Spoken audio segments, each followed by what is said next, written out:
Here in Key West, we were out before it was in.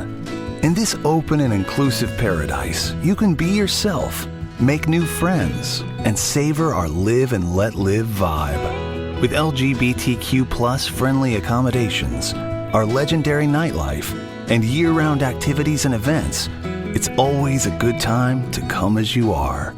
Key West, close to perfect, far from normal.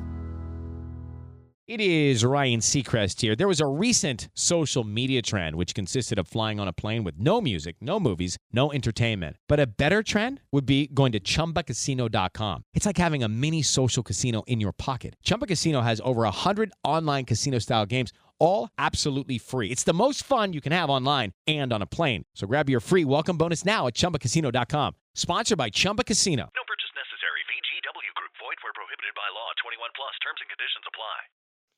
He's an old head. Youngins are really starting to get on my damn nerves. He's a purveyor of nonsense.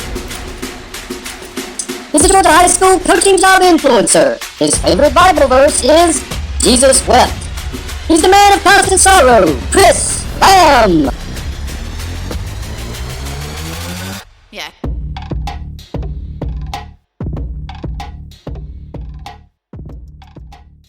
Welcome to Sun Coaches Podcast, and I got a special treat for you today. Got the defensive coordinator from Auburn High School in Alabama, in Auburn, Alabama, Coach Scott Goolsby. Coach, thanks for being with us tonight. Coach, thank you for having me, man. I'm honored to be on here with a man of constant sorrow. Well, most people out there know you for your every video you make goes viral, your funny videos, and I don't think people understand that it's just a normal, average, everyday. Yeah. All the coaches think it's hilarious because it's what we do. Yeah, that's right. And it's funny how that whole thing got started with my daughters put Snapchat on my phone, right? And I don't even know how to use Snapchat. I mean, I got Instagram and Twitter and all that. I literally don't know how to post anything on there. And I guess it's probably been maybe 2 years ago now. I was really getting ready to go to a glazer clinic, sitting in my truck. For some reason, I got on there and just started playing with the filters. Before I leave school every morning, I go sit in my truck for about, 10 minutes and just drink coffee and chill for a little bit before I go into work. And I was sitting there doing that and got on Snapchat. And I don't know what got into me. I got this fat face filter and started just talking like an offensive line coach and recorded it and sent it to a buddy of mine. And he lost it. He was like, man, you gotta post that somewhere. So I didn't immediately post it because, I was like, I don't want to know if I want to post this out there for the world to see. But anyway, I finally did. And man, that thing absolutely blew up. Oh yeah. Well, they're all clean and they're all funny. And yeah. And if you're a coach, I mean, it's, I don't know. The equipment room one was funny to me. Yeah. You can't find your knee pads. Maybe you tackle somebody on Friday. Oh my gosh. Because that's stuff that, I'll be at work and we'll be doing something. The coaches will go, man, that's another video right there. Like, you got to make a video on that. And I'll it's funny too, because I'll see people somewhere and they go, who do you have helping you do this? Like, how long, who's your team? How long does it have? How long does it take you? I'm like, guys, I ain't got time to have a team and I ain't got time for this to take long. Like, I'll keep notes in my phone. Like, if something comes to my mind, I'll type in my phone and then I'll come upstairs and film it. And I guess you could say film it in like 10 minutes and then post it on Twitter. Like, I ain't got a team. It's me. Yeah, it's you. Yeah. It's just whatever comes up. Yeah.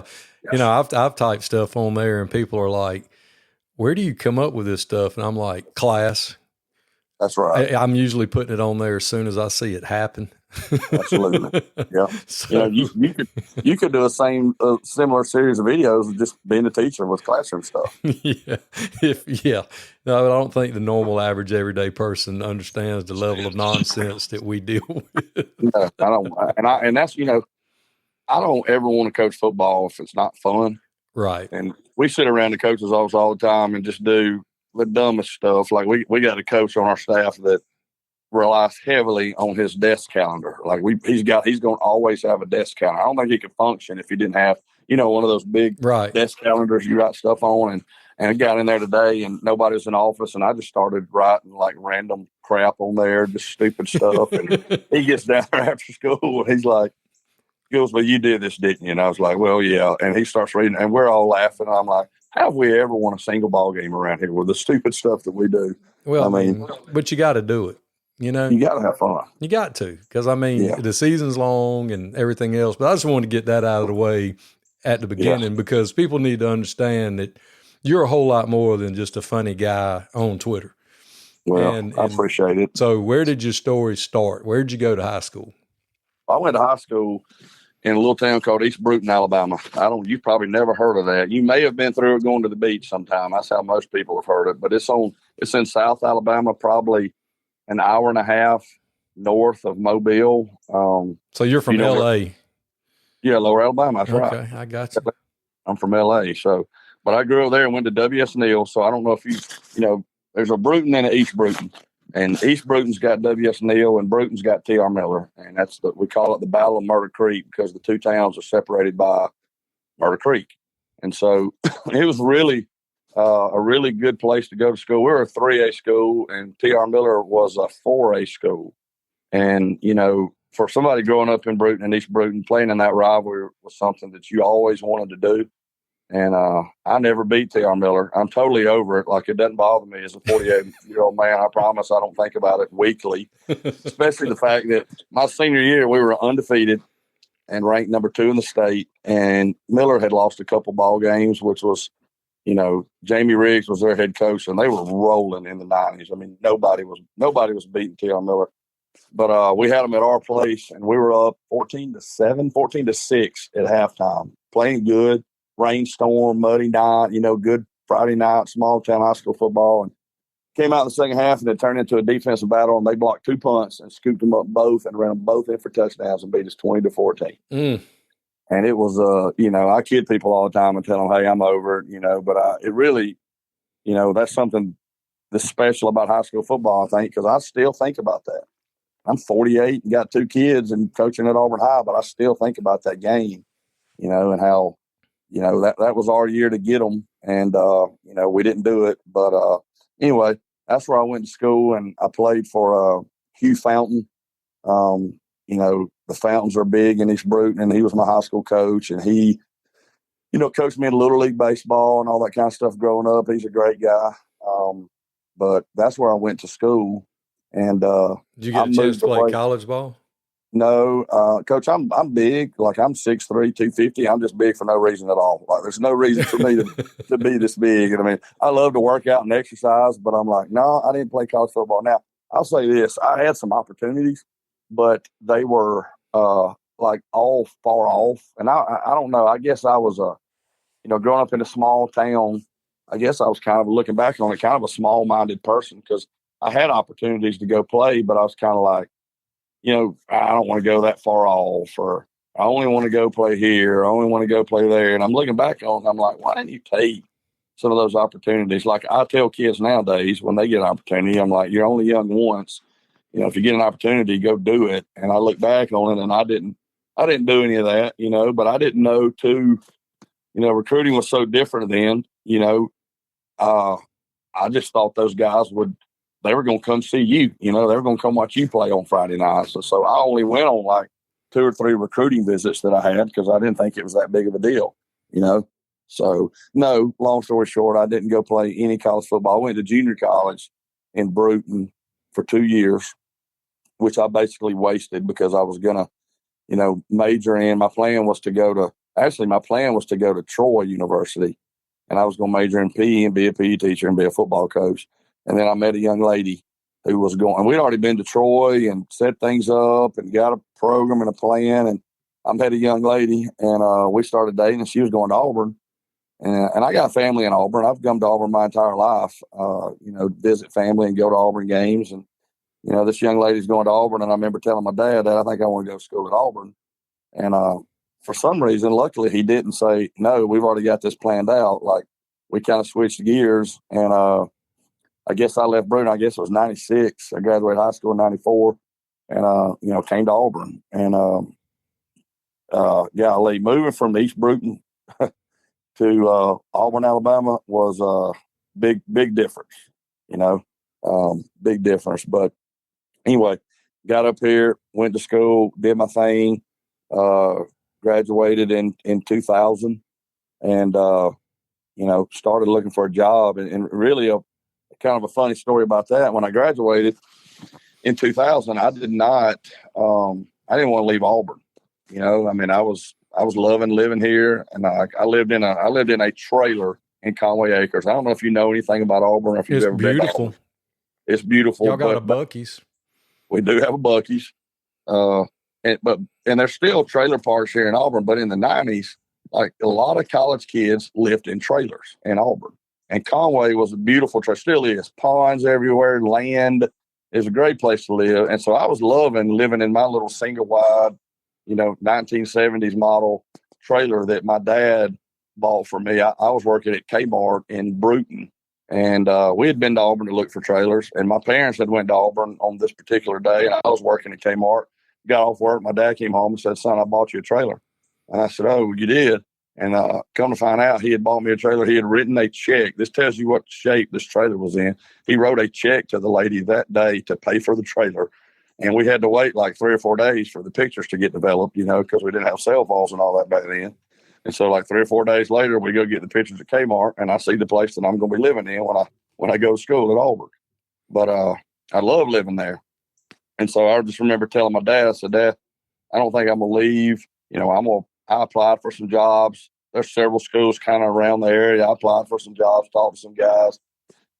Didn't really hear anything." And I remember telling my dad, I said, "I think I'm just going to stay around here, and I'm going to try to get one of these jobs. And if I can't, I'd love to just go to grad school and go ahead and get my master's out of the way." And then my dad said, whoa. So I stopped right there. He said, "Are you planning on eating next year?" And I said, "Well, yes, sir, I'm planning on eating." He said, "Well, you take the first job offer you get. I don't care where it is. I'm done paying for you to live." And I said, and that was his exact words. And I said, "Okay." And so lucky for me, my high school coach, Hugh Fountain, that I played for, was working at Charles Henderson High School in Troy. It's a 5A school, and he had been there 3, 4, 5 years, something like that. I don't know. And he had a job opening, and he hired me, and that was the first job offer I got. And of course, I took it and moved to Troy and started working at Charles Henderson in 2000 for my old high school football coach. Oh, that's cool. It was really cool. And I look back on it, and I remember him telling me when he was talking to me about the job and all, he said, a lot of people have to start off at a smaller school and kind of work their way up. And not that Charles Henderson was a huge school, but it was 5A, back when Alabama, we only had 6 classifications. And so, he was selling me on all the stuff about, we don't have to line fields here. We have a guy that does this and does that. And he didn't have to sell me on anything. I mean, I had to eat, so I had to take the job. But looking back on it, it was cool to work for him. I think it was a little bit, it took me and him both time to realize that, hey, I'm a coach now. I'm not a player. Like, you can't tell me to go, run gassers and get on the line and make me do up downs like you used to do back in '94. And I pick on him about that stuff now. He's still in coaching. He's back at WSNL right now as the head coach. He's moved around a couple of times, but he's back there. But it was awesome working for him, man. Troy was a good town to live in. I moved into a little, golly, I don't know how big that little house was. I mean, it was a little house that I rented right behind the post office. And all I did was, work and coach football. And I was teaching history back then. I teach driver's ed now, praise the Lord. But I was teaching history back then. I was teaching honors history. And God Almighty, it was killing me. Now, coming right out of college, and going into working a full day and teaching 3 classes and coaching football. And Coach Fountain is not one of these guys. Now, he burns the midnight oil. So he's going to stay out there till 9 or 10 o'clock every night. He's probably at WSNL football office right now. I mean, he burns the midnight oil. And so I felt like as a first-year coach, I had like, if he's out here, I got to be out here. You know what I mean? And so I was staying out there with him too. And I'd run home and eat some ramen noodles and write out some notes for the next day and crash and get up. And I was running, trying to just keep my job and do a decent job. And I remember my sister got married that like maybe October. And I hadn't seen none of them. I mean, since probably July. Probably July. Like, you starting work. I hadn't seen any of my family. And I remember going home. My mom was like, "Son, are you on drugs? Like, what's wrong with you?" Like, I literally had lost probably Looking for excitement? Chumba Casino is here. Play anytime, play anywhere. Play on the train, play at the store, play at home, play when you're bored. Play today for your chance to win and get daily bonuses when you log in. So what are you waiting for? Don't delay. Chumba Casino is free to play. Experience social gameplay like never before. Go to Chumba Casino right now to play hundreds of games, including online slots, bingo, Slingo, and more. Live the Chumba life at ChumbaCasino.com. No purchase necessary. VGW Group. Void where prohibited by law. 21 plus. Terms and conditions apply. 25 pounds, just running. And I can look back on those pictures and look at myself, and I was like, no, Mama, like, I'm working. This is what it looks like. And so that first year for me was tough, man. It was a struggle. But, you know, I look back on that, and first of all, I learned so much about hard work. And I don't stay out there till 10 o'clock now, but I stay out there until I get my work done. And if it's 10 o'clock, it's 10 o'clock. But, I mean, I did a terrible job coaching that first year too now. I just remember, you know, you grow up, you play football, and you go to college. And I didn't do anything with football in college, but I thought I knew football. But then when you go out there and you got to actually teach it to some teenagers, holy cow, that's totally different than knowing a little bit of it and actually having to go teach it to somebody else. And I remember it dawning on me. Well, first of all, I remember we played Auburn High School the first game of the year, and they were running the triple option. And we were a 50 front, slant front defense, old school 50 front, slanting it, playing cover three and all that stuff. And we're playing this option team, and I coached defensive ends.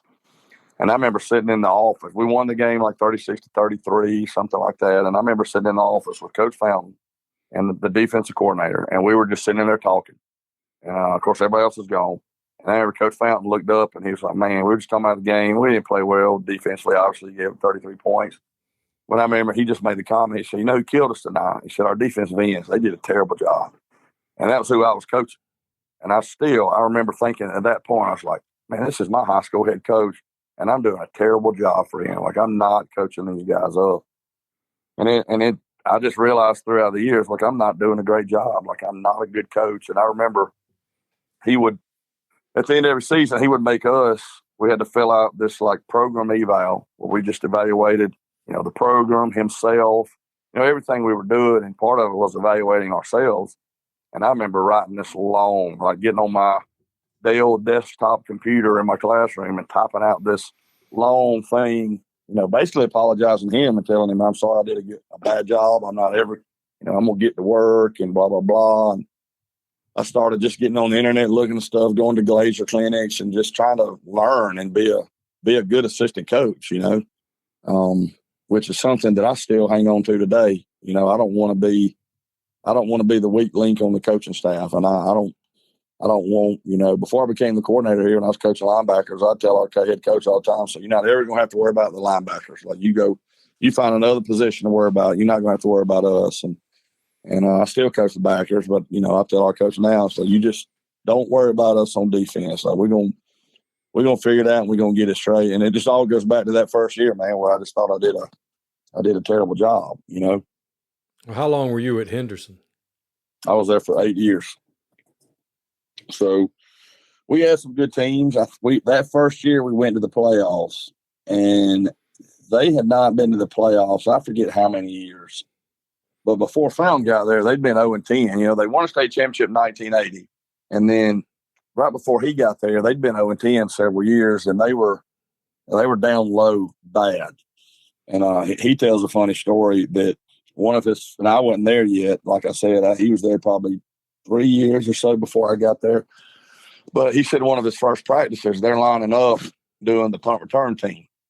And so, you know, we used to do the old set the wall punt return, you know, where we'd have the defensive end crash down, and when the ball was punted, you know, everybody would just turn and run, and you know, you'd make a wall, and then the punt returner would run outside of the wall. Well, he said the first day they did that, the defensive end squeezes and crashes down, and he turns and goes to get into the wall, and the punt returner standing there waiting to catch the ball, and the dang defensive end who's setting the wall decleated the punt returner. I mean, just hit him under the chin.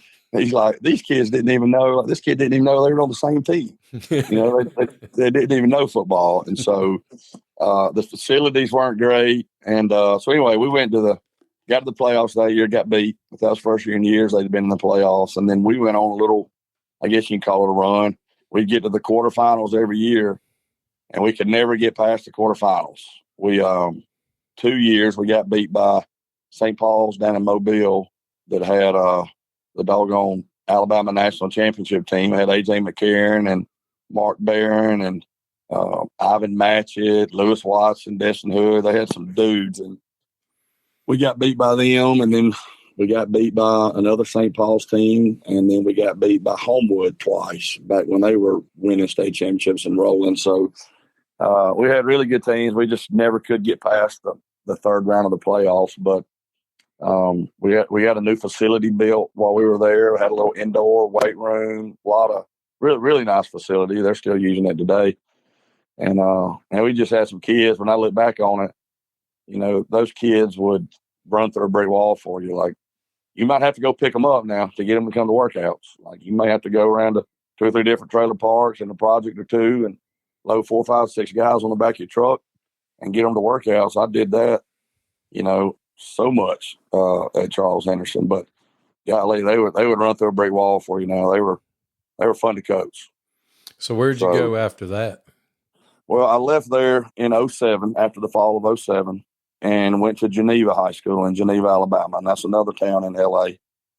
It's further east than Bruton is. Yeah, I've been by there. My in-laws live in Bay Minette, and we go through Auburn on our way down there. Now that we live near Warner Robins, it's easier for us to just go Columbus, Auburn, and go down. So we've been by Geneva. Yeah. And been that way. So you know it's a small town, right? Rural kind of area. But you can see the school from the interstate, I think. Yeah. So anyway, I was kind of getting the itch to go be a coordinator. And so I've was just kind of looking around, and now I've been coaching for 7 years. And so I was not arrogant at all. I guess I was thinking, I don't even know what the word is to describe it, but I'm thinking I'm fixing to go take a defense coordinator job, and I'm going to set the world on fire. I'm going to be the best coach the state's ever seen. And like, man, we're going to go I told my wife when I got this job at Geneva, I said, man, we're going to go set this place on fire. We're going to be there for 3 or 4 years. Then we're going to go get another big job. And then and you're just going to kind of climb the ladder, you know? And that's just kind of what I thought. And I remember, you know, before I started working there, I would drive down there and watch them work out some and do this. And I'm in the weight room one day. There's some good-looking dudes in there lifting weights, man. I'm like, who is this kid? Tell me about him. They're like, oh, he's safety. He graduated last year. I was like, oh, all right. What about this kid right here? Great linebacker. He graduated last year. I'm like, So I kind of go around the room, and there's like 6 or 8 kids. And they're like, yeah, they all graduated last year. I was like, oh, not good. So anyway, I moved down there, and I was there for 5 years, and I think we went to the playoffs my first 2 years. You know, we won like 5 or 6 games or something like that, and we got in the playoffs. We got beat, and then those last 3 years, we were just not good. Like, we were just not good on defense. I was a coordinator. We were not good on defense. We were just not good at all. And you know, there's not a ton of athletes in that area. They'd hit a pretty hard dry spell right before I got there, and a couple of people had told me that, but still, I wanted to go try it, you know. And I was working for a guy whose wife was actually from Bruton, and I'd known her and her family for a while. And Geneva's a great little town, great place to live. It's an hour from Destin, Florida. You know, great people there. We just could never get it rolling. And you know, I told myself several times after the season, I was like, man, I need to leave and let somebody else try this and go somewhere else. But I'm a loyal guy now. I've been to 3 schools in 24 years. I don't like to bounce around and move around, even though initially I thought that's the path my career would take. But I don't like to do that, especially, you know, now I got kids. I got a 15-year-old and a 9-year-old, and, you know, I don't really want to bounce them around and move them a lot. And so being that kind of guy who tries to be loyal and, you know, really goes back to Fountain and working for him. You know, he used to tell me all the time, And I still remember this, that the grass is not always greener on the other side. He said, you got to make your grass green wherever you are. And so I stayed there and tried to make my grass green and just could never do it. And so my last year there, we got a new head coach.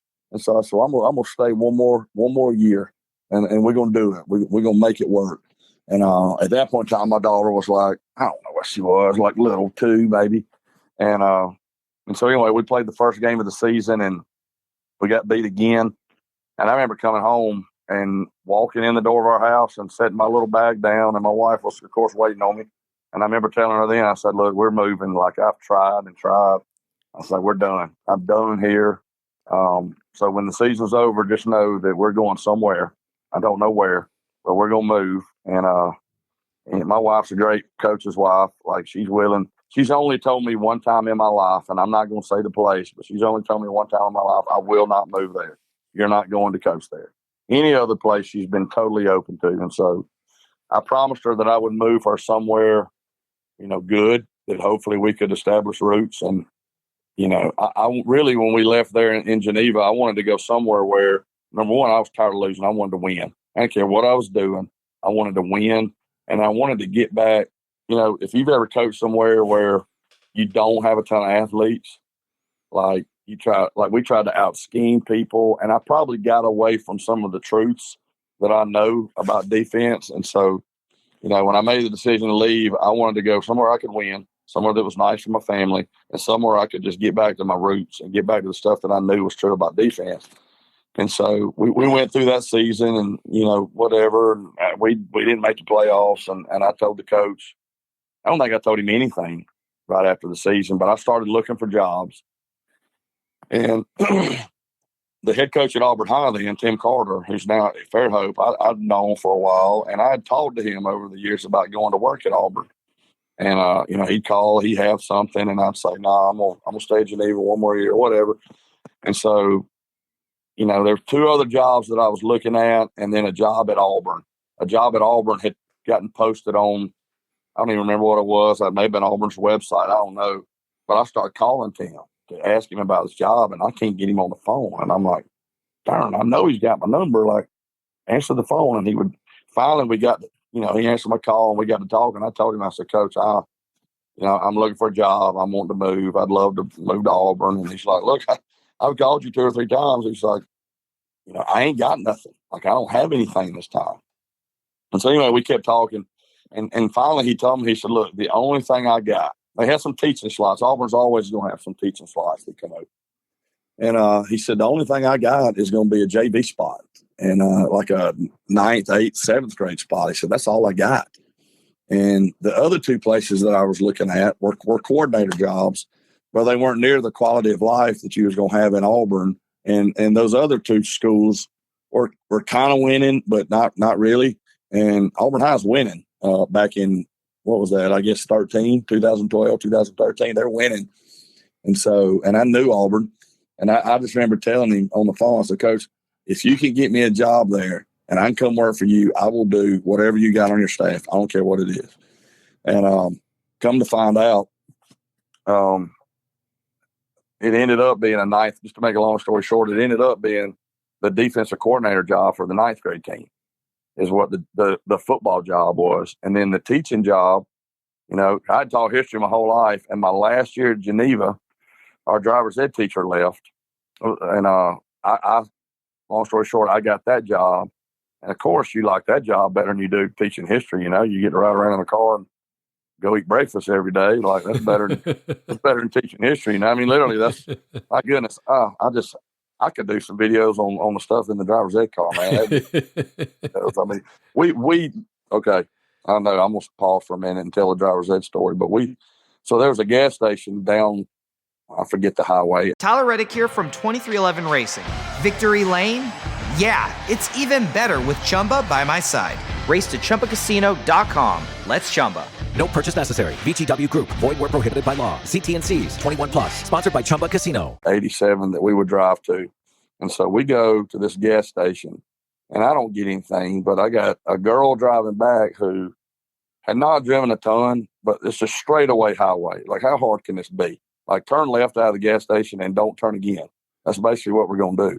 And so there's two students in the back, two football players, and they got like, styrofoam plates with grits and eggs and bacon and sausage and all this stuff. And the little girl, we're sitting there to turn left, and there ain't nobody coming for a week. And she's just sitting there. And I was like, look, go, nothing's coming. Get out there and go. Well, she freaking gasses that car and jerks the wheel left. And then we're fishtailing. And then I grabbed the steering wheel to get it back straight. And when I did, we jump up on the curb into this yard, I guess it was, or this house out here. And I don't even know what we did, but I know when I got the car stopped, there's grits and eggs and bacon in my lap. And I don't know what I said to that girl. I blacked out. I apologize to her if she's listened about what I said. But the car stopped. Nobody's got hit. Nobody's dead. But I mean, there's breakfast all in that Malibu or whatever we were driving. And I do remember telling her to get out. And I got out, and she got in the passenger seat, and I got in the driver's seat, and we drove back to Geneva, and nobody said a word the whole time. I was so mad. But anyway, so I wanted to teach driver's ed at Auburn, and it came down to a history job and a driver's ed job. And I'm like, Lord, I don't ever want to go back in the history classroom again once you get a taste of driver's ed. And so I got the driver's ed job.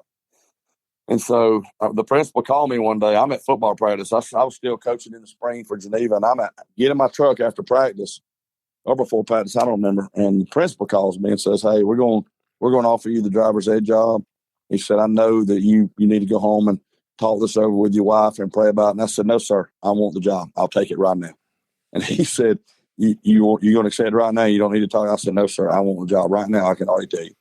And so I took the job sitting in my truck at Geneva's practice field. And then we worked out the football job. But so we moved to Auburn in 2013, and I coached ninth grade football my first year. And I'm not going to sit here and tell you that wasn't a little bit of a hard thing to do, I'll say, after being the coordinator and having the goals that I had when I went to Geneva. It felt like, what in the world am I doing? Even though I took the job knowing that's what it was, I kind of took the job thinking to myself, I'm going to go out there and bet on myself. And really, to be honest with you, Coach, I'm a Christian guy, and I told the Lord, I said, look, I'm just going to give you my coaching career. I'm tired of fighting this. I'm going to give it to you and let you just do with it what you will. But like any man, that's easier said than done, I came to Auburn and coached ninth grade football, and there were times where I was thinking, what in the world am I doing? Like, what are you doing? But to this day, that's probably still the funnest time I've ever had coaching was coaching ninth grade football, because those kids, you just get to teach them ball. Mm-hmm. And we ended up having a good group. That team became a really good team for us on our varsity. So I was sitting there going like, man, these guys, like, there's some really good football players out here. I felt like I hadn't coached that in a while. Like, we were having fun at practice, and they were good and fast and didn't mind hitting. And I just got to teach them ball. And I still was with the varsity on Friday nights. I was in the press box with the defensive coordinator, but I didn't have a position that I was worried about out there on the field, how they performed. It was a blast. I had a lot of fun. We went to the state championship game in 2013, got beat by Hoover. So it was a great year. And then so many things happened, and I don't want to drag this thing out, but our defensive coordinator for that team was a guy named Anthony Jeter. Great guy. He was the assistant principal of the high school, and he was the defense coordinator for the football team. Just like a bigger than life personality, like really good, humble guy. He came to me when I got here, and he said, look, I don't have any ego. He said, I watched film with him, did all this. He said, you see anything on film? He said, don't be afraid to speak up. He said, I want to win. I don't care where the idea comes from. Just a great, humble guy. Well, he died of a massive heart attack this time, like this week, after my first year at Auburn. Oh, my God. That was so sad. I mean, just tore the town up. I mean, just everybody knew him, and he was, like I said, he was just bigger than life personality in town. And anyway, they shuffled the staff around, and I got moved up to the varsity staff, and I coached tight ends for that next year. And then our head coach left, and we hired another coach. And I don't know the guy they were hiring. I didn't know. And I'm sitting there going, all right, I'm the non-tenured driver's ed teacher at Auburn High. like, I'm definitely getting cut, right? I mean, nobody keeps the non-tenure driver's ed teacher. That's who you bring your coordinators in for, and all they get the driver's ed spot. Well, the guy kept me, and they didn't take me out of my driver's ed spot. And I started coaching linebackers in 2015. And in 2020, our defense coordinator that we had then came to me and said, "Hey, I'm leaving.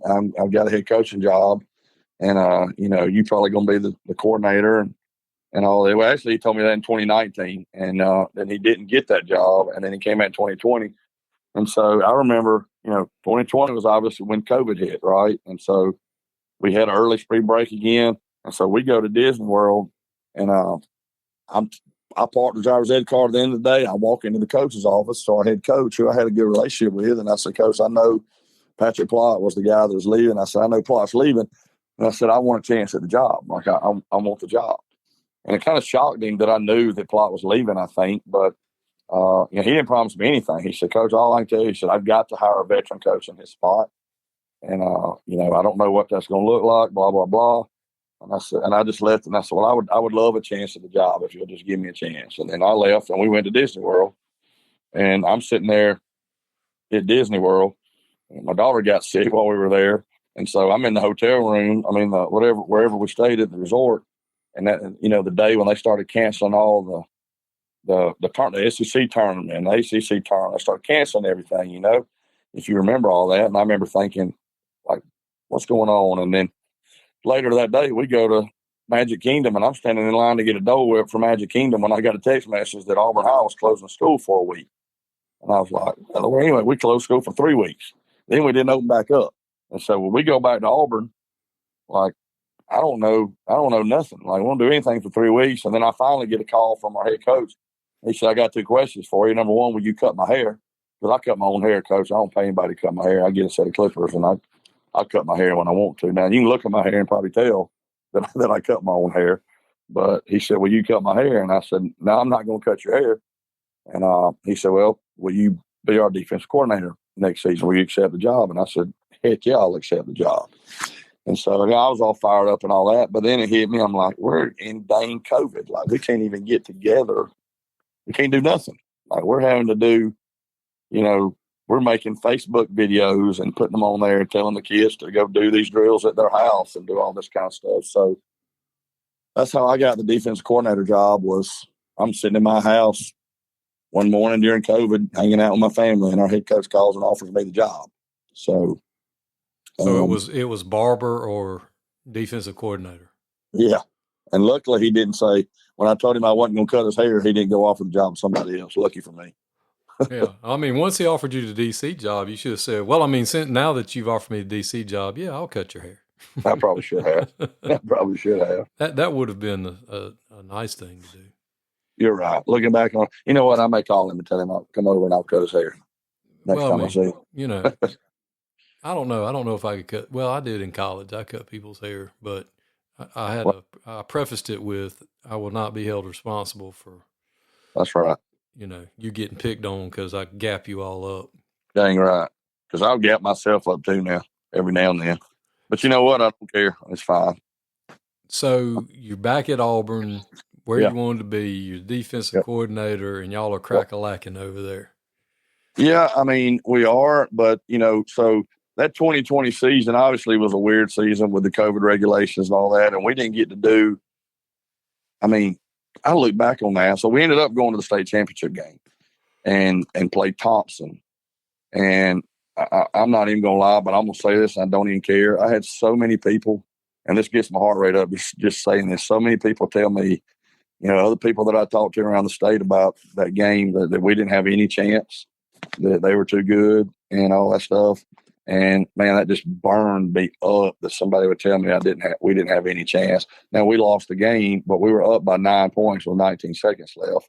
And I don't know if you know anything about that game, but they blocked the punt, scooped it up for a touchdown. Onside kicked it. Our hands team booted around. They got it, fell on it, threw a shot ball PI, threw another shot ball PI, and brought a field goal kicker out there and kicked the field goal to split the uprights with no seconds left, and they won the state championship.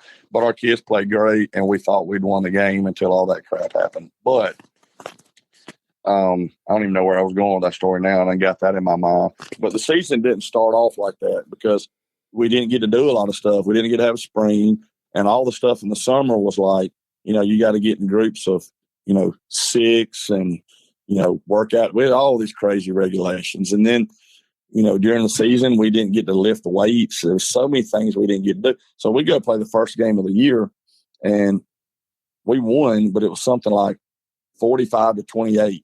And I'm sitting there going, God dang, like we gave up 28 points in the first game of my tenure as defensive coordinator. But I remember this. I remember looking at the film and going, well, dang, like every little thing that you didn't get to do in the summer is what's wrong on the film. Our D-line was not squeezing and spilling like they should. And our linebackers weren't playing downhill as much and all these little things. And I thought, we can fix that. Like the kids were playing hard. I was like, we can fix all this kind of stuff. And so we went to work the next week and we played our region rival, Opelika, and beat them like 38-10 or something like that. And then I think we shut out the next opponent. And then we just got rolling, and we just went on a roll throughout that year until the state championship game. And I know that those kids were, I guess looking back on it, that was great for me after not being very good at Geneva. And then now the second time, like those kids just went on a roll and got us to the state championship game. And, I hated for them that we didn't finish it. And those things happened at the end of the game that took the game from us. But that was a really fun first year for sure. And how have things gone since then? Well, so right after that season, our head coach left and went to Tuscaloosa and took the job at Tuscaloosa County High School. And so I'm sitting there going, what the heck else can happen to me in Auburn? You get the defense coordinator job, and then the head coach leaves. Like, so, this 7A football, I'm thinking whoever they hire, surely this guy, he's going to have a coordinator he's going to bring in. And, like, really all I wanted, I had such a good time, calling the defense and coaching those kids. I just wanted to keep doing it. I wanted them to hire a good dude that was going to come in here and let us work and just keep doing what we were doing and let me keep calling the defense. And I remember, when Tim Carter left, I remember, I guess that's 2015, I was really stressed out about what was going to happen. And so this time around, sure, I was a little stressed, but I really kind of just didn't worry about it. To be honest with you, I thought all the stuff that's happened to me at Auburn, and God's kept me here at this point. I mean, God dog, he's going to do the same thing this time. And they hired Keith Etheridge, who had been at Oxford, and then he had been in like Pierre Miller, Pell City, and Leeds. I think he's won 6 state championships. They hired him. And he immediately called me out the day before they made it official. He said, Coach, if you want to keep calling defense, I want you to keep calling the defense. And so he kept me. And so that first year, we went to the semifinals, trying to get this straight. We went to the semifinals, and we got beat on a extremely, I'll go to my grave saying it was an interception. We hit the quarterback, and he kind of slung it, and we were winning the game at this point.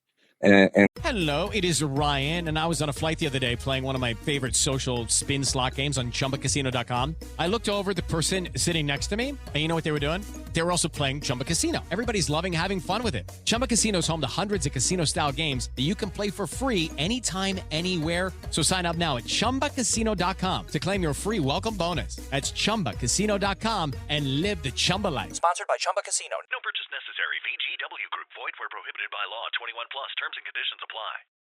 It bounced off of an offensive lineman's back that was on the ground. Bounced off his back, and our RD lineman slid, dove, and caught it. And the ball was on the 10 going in, and we're celebrating. And I'm thinking, huge stop in the game. Well, they called it an incomplete pass. And it's clear that it was an interception. So anyway, we lost that year. And then the next year, we go to the semifinals, same place, same team, Central High School in Phoenix City. Unbelievable athletes, coaching, football program. We go to the semifinals. And we were ranked number 1 that year and went over there in the regular season. And they beat us.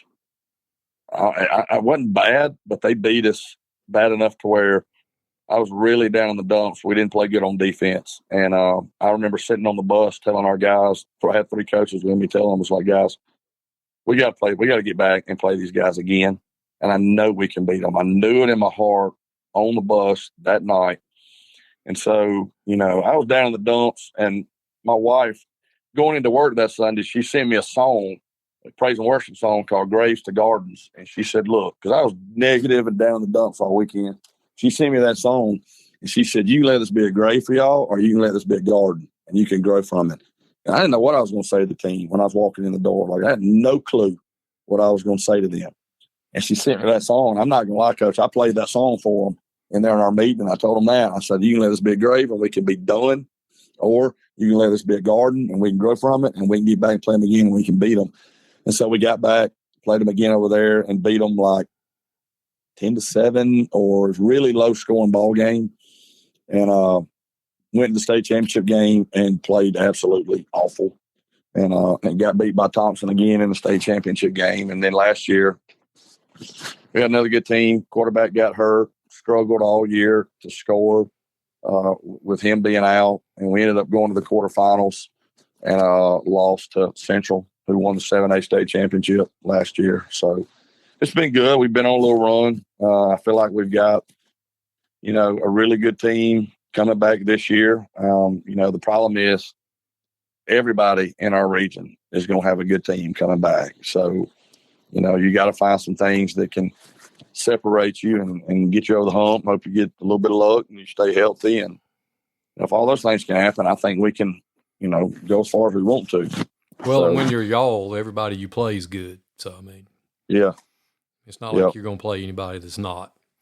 No, and you know, we just reclassified in Alabama, and they added, you know, Carver Montgomery to our region, who is going to have, you know, tons of athletes. And, you know, Opelika High School just hired a new head coach. So when you look at our region, there's 6, maybe 7 teams in our region that are playoff teams, but only 4 can go to the playoffs. So, you know, it's stressful sometimes thinking about it, but, you know, it's going to be fun. I like those kind of games where something's on the line, you know. So it should be a fun season coming up for sure. Well, do you have any aspirations of being a head coach, or are you just cool with doing what you do? You know, I think maybe I do, but I also think about this sometimes. Like, what do I do in my spare time when I'm in the class or, you know, at home and all that? I get on the whiteboard and I'm drawing up, you know, pressures and coverages and all this. I'm not sitting there working on, you know, budgeting and things I would do at a parent meeting or something like that. So I still get excited about, you know, that kind of stuff. So I don't know. It would have to be, you know, something special. Like, I'm not going to go search out a head coaching job. I'm not going to go do that. You know, it would have to be something that fell in my lap, you know.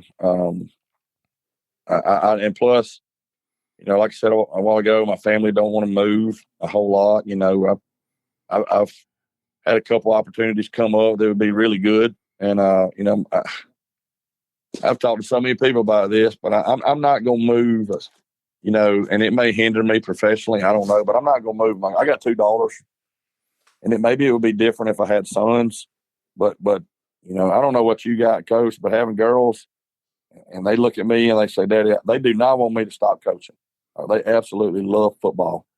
They do not want to move. And I'm not going to move them. I mean, it would have to be something just absolutely that fell in my lap that said, this is it, go do it. So right now, what I really want to do, Auburn High has never won a state championship in the history of the school in football. And really, they've only probably started being really, really, in the last 20, 30 years when Tim Carter got there, they really started rolling in football. And so we've never won a state championship. And I've been in 3 state championship games since I've been here. What I really want to do is win a state championship for Auburn High. That's what I want to do. I'd love to be part of the staff, the defensive coordinator, whatever, that wins the first state championship in the history of Auburn High School. So that's really what my focus is right now, being the best we can be on defense and trying to win that state championship for Auburn High. But sure, I look at it and think, you know, I don't know how long I'm going to coach. Next year's my 25th year. I don't plan on retiring after 25. I mean, I'm still having fun coaching. And, whenever it gets unfun, I'm going to stop. Whenever I'm not having fun at it, I'm done. Or whenever it gets, I worry about it sometimes because it's so, I know it's probably the same in Georgia, but it's so different now than what it was when I started with all the recruiting and the NIL and, coaches get more and more arrogant and it seems to get more and more about them. If that just keeps getting worse and I'm not having fun doing this, then I'll get out. Or when my kids tell me that they want me to be at home more, which that's never going to happen. They love it. So, maybe one day, I guess, is the short answer. Well, that's awesome, Coach. I hope that you are on the staff. I'm sure it's just a matter of time here shortly before y'all push it over the edge and take that next step and win a state championship at Auburn. I know we've enjoyed the comedic value and the funny videos you put out for us, and especially the coaches. I mean, it's just pure. Yeah. It's gold, Jerry. It's gold.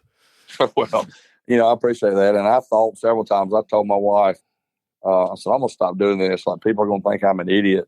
And as soon as I say something like that, I'll be a clinic.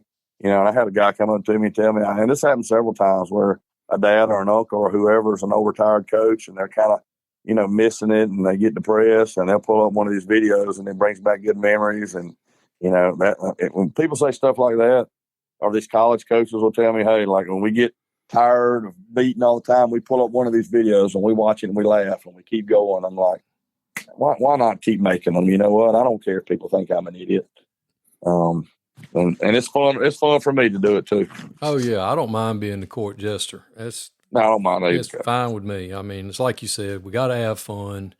You got to have fun doing it. And when you're not having fun anymore, don't need to be doing it anymore.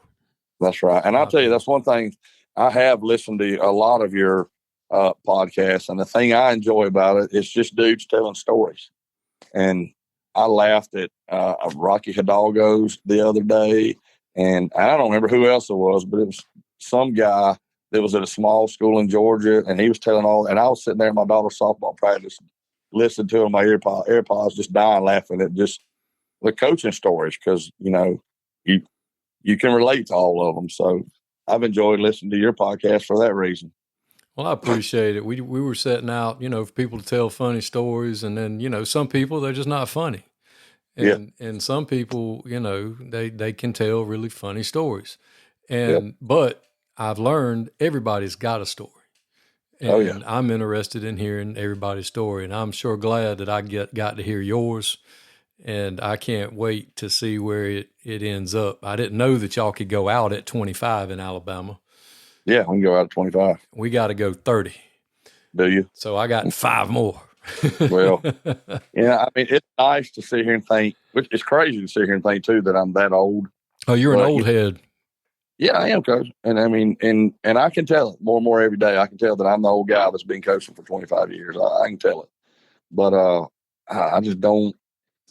I can see myself being one of those guys that's scared to give it up, because, like, what's life? What am I going to do with my time? I mean, that's like right when football season ends, I don't know what to do with my mind or my time. Like, what do I think about? What do I do? Well, I think another thing that is admirable is you share on Twitter that your journeys and your adventures with your girls, and you can really see that you're a good daddy. And that's good for young coaches to see too, that, ball is great and doing what we do and raising other kids is great, but there's nothing more important than spending your free time with your own kids.